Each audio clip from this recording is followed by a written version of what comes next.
You can follow Kevin's stories tomorrow. I'll be out there as well, covering the fight, making smart remarks on Twitter, so that's always fun.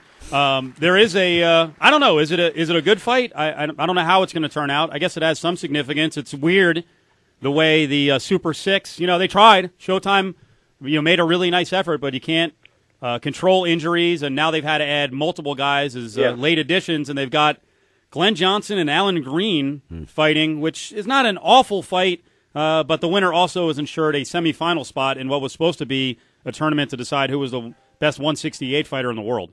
Yeah, I agree with you. I mean, I think it's a shame the way it's worked out. I was a fan of the format, and I still am, of this kind of a tournament. What I did not like was the fact that they made it 6 as opposed to 8, and I think that was the fundamental mistake that Ken Hirschman at Showtime made.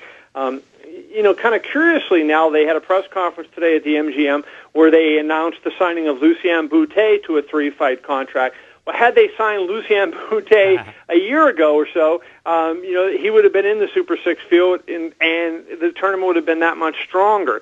You can't control the injuries, and, the contractual issues were problems, there, because, they really, let's be honest, after Alan Green's performance against Andre Ward, they really wanted to get rid of him. But he was contractually obligated to be in, and they could not get rid of him, without him agreeing to it, and they couldn't find a way, so they had to get somebody for him to fight, and they brought in Glenn. Glenn just not looking particularly good, and he's so old. he weighed in 167 today, but just really death-warmed over type look. So it's going to be questionable how he shows up. But if any semblance of Glenn Johnson shows up, I have to think he wins based on what I saw of Alan Green against Andre Ward. Yeah, but you know what? The problem is it started off really exciting because you did have a really outstanding group of fighters. It's just not that outstanding anymore. This is kind of an NIT matchup right here, Kevin. It's a who cares fight between two guys who are not among the outstanding 168-pounders in the world at this point. Glenn Johnson was, but he's old, and Alan Green, quite frankly, outside of his he top 10 from a verbal standpoint, but inside the ring, he's not that great. Well, Dave, let me say this. I'm going to defend Showtime here, and I think Alan Green was legit. When they started, if they picked the top 8 guys, I think Alan Green would have been one of the top 8 guys.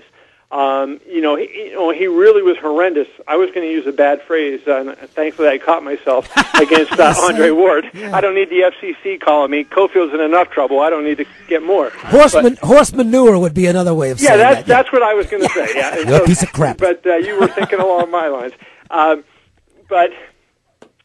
He going into it, I mean, he had knocked out Carlos De Leon in 2 rounds. Looked really good at doing that, and I think was legitimately. I'm not saying he was a threat to win it or he would have been in the top half, but I think if you were looking at the top 8, the 2 guys that were missing were he and Lucien Boutet. So to bring him in as a replacement for Jermaine Taylor, I don't have any problems with it. I think he flat out choked against Andre Ward, no doubt, flat choked, just did not perform. Was terrible.